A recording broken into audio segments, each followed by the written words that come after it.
God's vision channel చూస్తున్న ప్రతి ఒక్కరికి ప్రభు అయిన యేసుక్రీస్తు నామమున మీ అందరికీ వందనాలు. కళ్ళు మూసుకొని ప్రార్థించుకుందాం. స్తోత్రం స్తోత్రం నాయన, పరిశుద్ధుడా, మహోన్నతుడా, సర్వోన్నతమైన దేవ, కృపగల తండ్రి, పరలోకమున మా తండ్రి నాయన ప్రభువా, నీ పరిశుద్ధాత్మ చేత మమ్మల్ని నడిపించు తండ్రి. ప్రభువా, నీ జ్ఞానం చేత పరిశుద్ధాత్మ దేవ మరి మమ్మల్ని ఆరాధనలో మరి వాక్యంలో నడిపించమని నజరేయుడైన మెస్సయ్య నామములో అడుగుతున్నాం తండ్రి. ఆమేన్ ఆమేన్.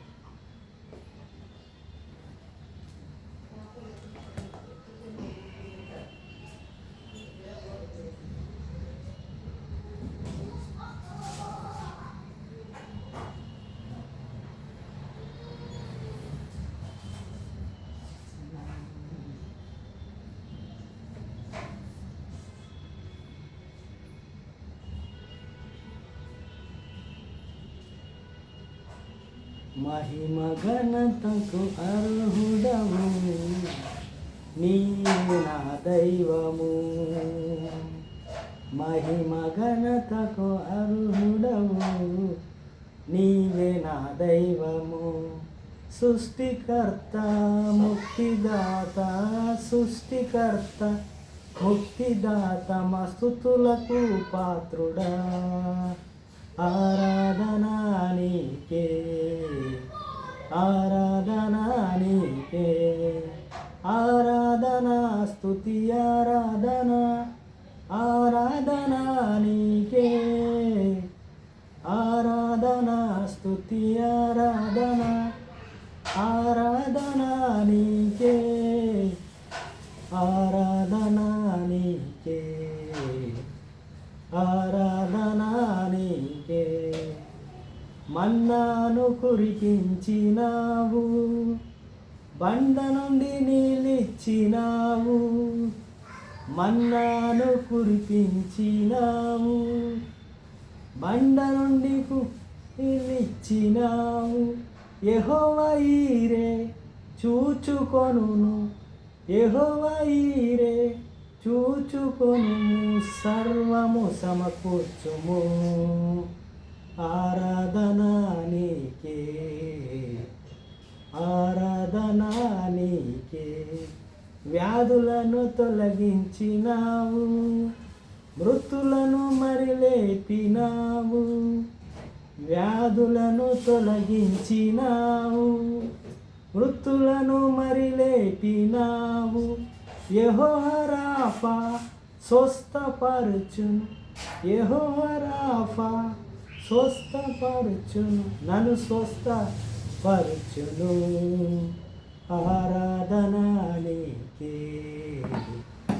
ఆరాధనా నీకే. ఆమేన్.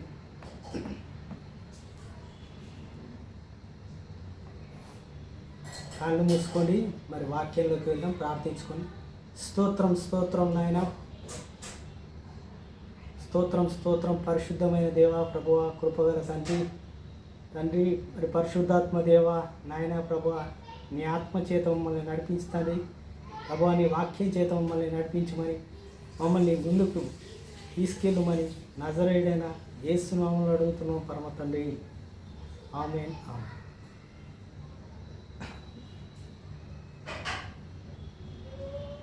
ప్రభు అయిన యేసుక్రీస్తు నామమున మీ అందరికీ వందనాలు. మరి వాక్యంలోకి వెళ్ళకముందు కొన్ని విషయాలు మనం మాట్లాడుకొని వాక్యంలోకి వెళ్దాం. మరి ప్రభు అయిన యేసుక్రీస్తు వారు ఉపమాన రీతిగా కొన్ని విషయాలు చెప్పారు. మరి గొర్రెలు అంటే, మరి గొర్రెల విషయం అంటే ఎందుకు, మరి గొర్రెలని ఏ సాదృశ్యంగా మనము తీసుకోవాలి, మరి సంఘం గురించి ప్రభు అయిన యేసుక్రీస్తు వారు చెప్పారు. మరి ఎలా ఉండాలి మనము. మరి దొంగలు వచ్చి మన గొర్రెల్ని కూడా తీసుకెళ్తారంటే, వేరే వారు అన్యులు చెప్పే మాటలు మనం వినక, దేవుని మాటలు మనం విని దేవుణ్ణి మాత్రం మనం పట్టుకొని వెళ్తూ ఉంటే మనం ప్రభు నమ్మితే మనల్ని ప్రభు కూడా నమ్ముతాడు. అలా విధంగా మనం విధేయులుగా ఉండాలి. కాబట్టి ప్రభు అయిన యేసుక్రీస్తు వారు ఉపమాన రీతిగా మరి ఈ విషయాన్ని మనకు యోహాను 10వ అధ్యాయంలో మరి చెప్పడము జరిగింది. మనం దాన్ని ధ్యానించుకుందాం. యోహాను 10వ అధ్యాయం మనము మరి ధ్యానించుకుందాం.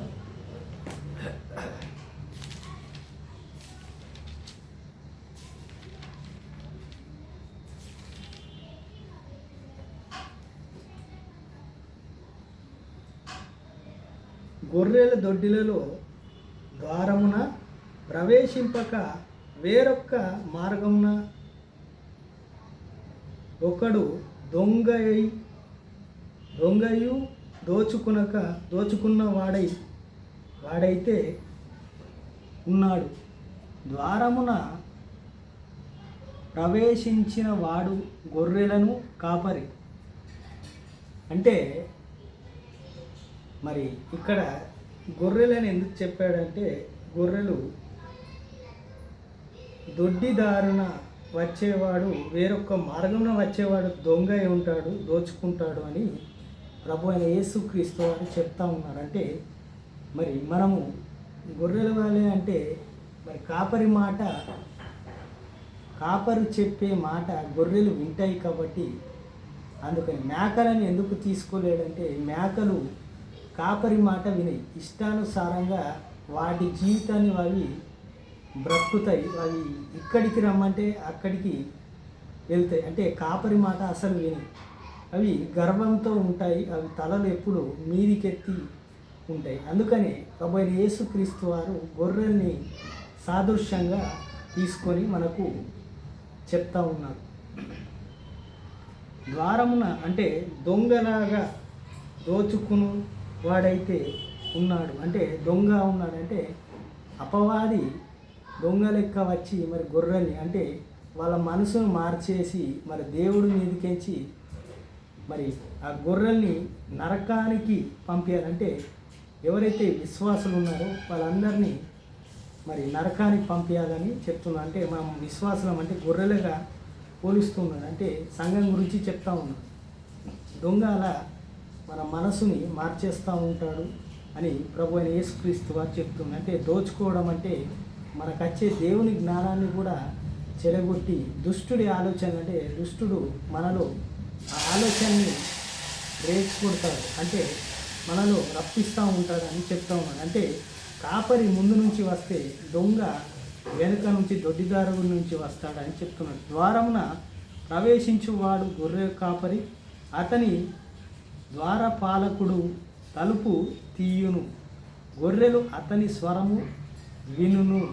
అతడు తన సొంత గొర్రెలను పేరు పెట్టి పిలిచి వాటిని వెలుపలికి నడిపించును.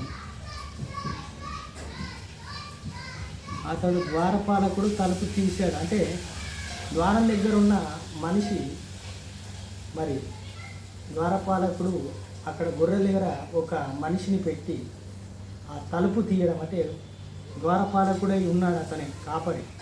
అతను తలుపు తీసి వాటికి పేరు పెట్టి పిలుస్తూ ఉన్నాడట. పిలిచినప్పుడు ఆ స్వరం విని ఆ గొర్రెలు దగ్గరికి వస్తూ ఉన్నాయట. అంటే మన ప్రభువు మనల్ని పిలిచినప్పుడు, మనకు పేరు పెట్టి పిలిచినప్పుడు మనము దేవుని స్వరం మనం వింటాం అని చెప్తా ఉన్నాడు. నేను పిలిచినప్పుడు అంటే ఇక్కడ ఏ రీతిగా చెప్తుందంటే, గొర్రెలు తన స్వరాన్ని వినును, అతడు తన సొంత గొర్రెలు పేరు పెట్టి పిలుచును.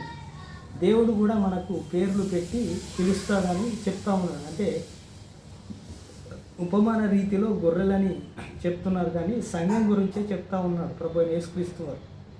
అంటే దేవుడు స్వరాన్ని పెట్టి మన పేరు పెట్టి పిలుస్తాడు అని మనము వాటిని వెలుపలికి నడిపించును.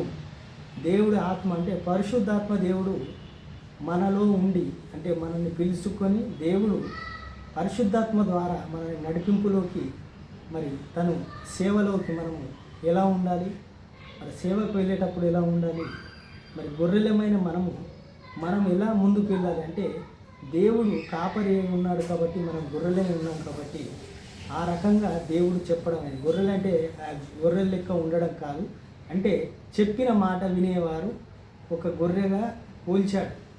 అదేవిధంగా మరి యూదా గోత్రపు సింహం అన్నారంటే సింహంలా ఉండాలా అంటే దానికి ఒక రూపాన్ని పెట్టాడు. అంటే వింటుంది అంటే దేవుడు పరిశుద్ధాత్మ అంటే పౌరమా కాదు, అంటే శాంతి గురించి చెప్పాడు. ఆ విధంగా దేవుడు గొర్రెలు కూడా కాపరి మాట వింటాయి కాబట్టి మౌనంగా ఉంటాయి.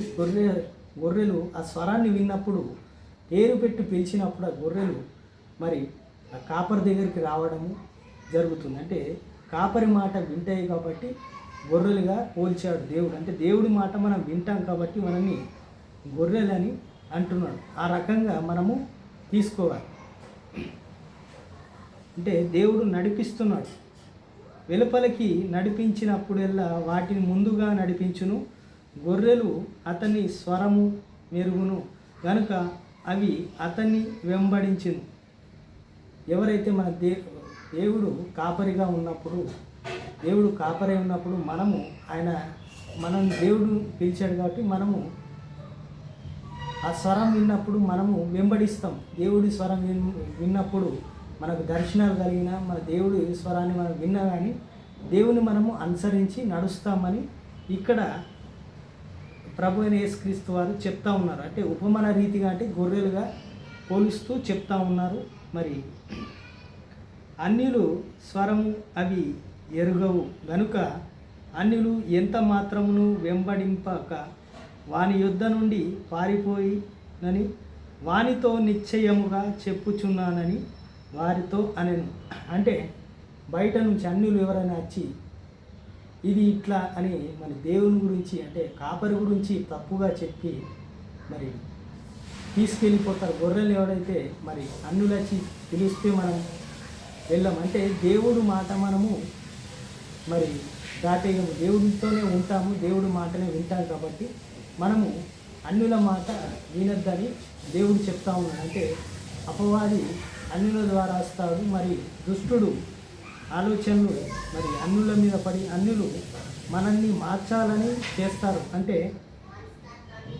అన్యులు అంటే బయట వారు ఎవరైనా వచ్చినా కానీ ఆ విధేయత గొర్రెలు ఆ బయట వారి విషయంలో అవి వెళ్ళాయి. ఓన్లీ కాపరి మాటనే వింటాయి కాబట్టి కాపరి స్వరం మాత్రమే వింటాయి. అంటే అంత విధేయతగా మనం ఉండాలని ప్రభు అయిన యేసుక్రీస్తు వారు చెప్తా ఉన్నారు ఇక్కడ. మరి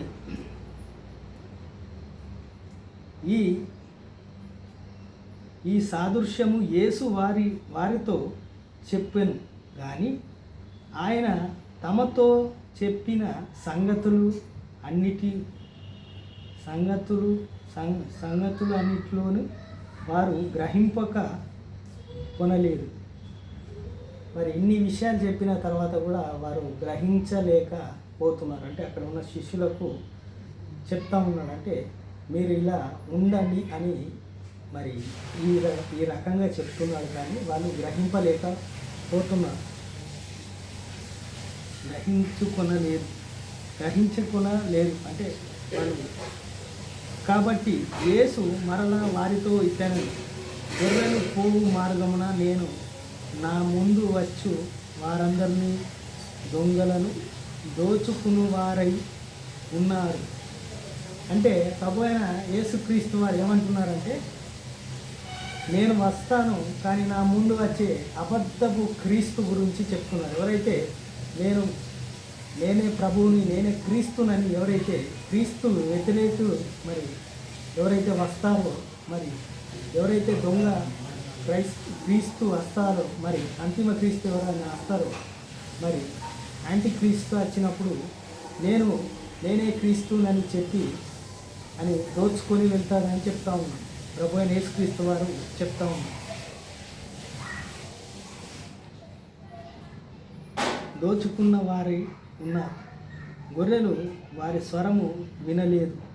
నేను ద్వారమున నా ద్వారా ఎవడైనను లోపల ప్రవేశించిన ఎడల వాడు రక్షింపబడిన వాడై లోపలికి పోవచ్చు బయటకు వచ్చుచు మేత వేయుచుండును. అంటే ప్రభు చెప్తున్నాడు, నేను ద్వారమున ఎవడైనా లోపలికి ప్రవేశించిన ఎడల వాడు రక్షింపబడిన వాడై లోపలికి పోవుచు బయటకు వచ్చుచు మేత మేయిచుండును. లోపట ఉన్నవారంటే గొర్రెల గురించి చెప్తున్నారు. ఎవరైతే లోపట ఉంటారో మరి ఏవైతే ఉంటాయో గొర్రెలు వారు రక్షింపబడతారట. మరి ప్రభువైన యేసుక్రీస్తు మేత అంటే వాక్యం గురించి తెలుసుకుంటాం. మరి దేవుల్లో ఉంటారని ప్రభువుతో నడుస్తారని చెప్తా ఉన్నాం. దొంగతనముగా హత్యను నాశనము చేయుటకు వచ్చును కానీ మరి దేనికి రాడు. దొంగ అంటే అబద్ధపు మాటలు చెప్పి మరి మనకు దోచుకుంటాడు. దొంగ ఏం చేస్తాడు? దొంగతనం చేస్తాడు, హత్య చేస్తాడు, నాశనాన్ని చేస్తాడని ప్రభువైన యేసుక్రీస్తు వారు చెప్తాము. అంటే ఆ మాటలకు మీరు లోబడకండి. మరి నేను వచ్చేదాకా మీరు ఎవరి మాట వినకండి, మీరు వాక్యంని మరి పట్టుకొని నడవండి అని చెప్తాను. నా మాటగా మీరు వినండి అని ప్రభువైన యేసుక్రీస్తు వారు మనకు బయలుపరిచారు.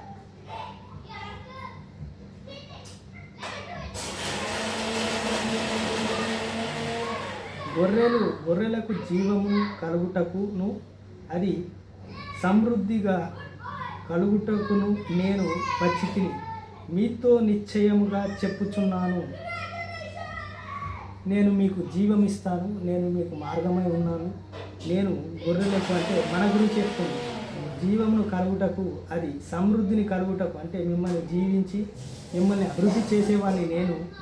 దొంగల్ని నమ్మకండి. అంటే దొంగ నాశనం చేస్తాడు, హత్య చేస్తాడు. అపవాది మాటలు వినకండి, మరి అన్యుల మాటలు వినకండి అని ప్రభువైన యేసుక్రీస్తు వారు ఇక్కడ గొర్రె రూపంలో మనకు చెప్తా ఉన్నాడు.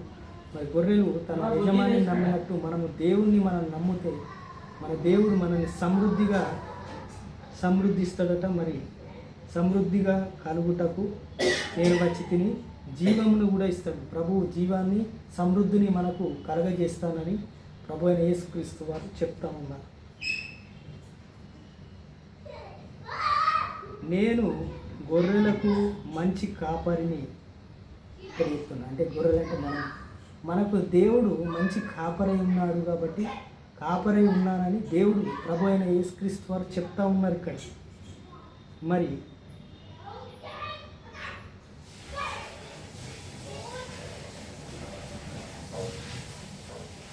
మంచి కాపరి గొర్రెల కొరకు తన ప్రాణమును పెట్టును. ఇక్కడ ప్రభువైన యేసుక్రీస్తు వారు బయలుపరిచారు. అంటే శిలువ గురించి చెప్తా ఉన్నాడు. అంటే మంచి కాపరి అంటే దుష్టుడు ఏదైనా దుష్ట మృగం వస్తే కూడా ఆ కాపరి మరి కర్ర తీసుకొని వెళ్ళి మరి ఆ తోడేళ్ళని మరి ఆ పులులు లాంటి కొట్టి తరిమేస్తాడు, తన ప్రాణాలను కూడా పెడతాడని చెప్తున్నా. అంటే ఒక కాపరి ఎలా ఉన్నాడో మరి దేవుడు కూడా మనకు ఆ విధంగా ప్రభువైన యేసుక్రీస్తు వారు తన శిలువ యాగం గురించి ముందే చెప్తా ఉన్నాడు. అంటే నేను మీ కొరకు ప్రాణం పెడతానని చెప్తాను. మంచి కాపరి అలా ఉంటాడు, నేను కూడా అలా ఉంటానని ఆ రకంగా చెప్తా ఉన్నాడు. మరి చూసుకుంటే జీతగాడు గొర్రెలను కాపరి కాడు కనుక గొర్రెలు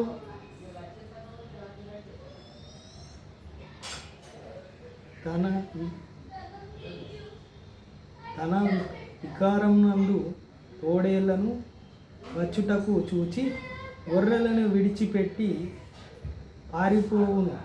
తోడేళ్ళు ఆ గొర్రెల్ని పట్టుకొని చెదరగొట్టు. మనుషుల్ని కాదు దేవుణ్ణి నమ్మండి అని చెప్తున్నా. అంటే మంచి కాపరంటే దేవుడు ప్రభువైన యేసుక్రీస్తు వారే చెప్తున్నాడు.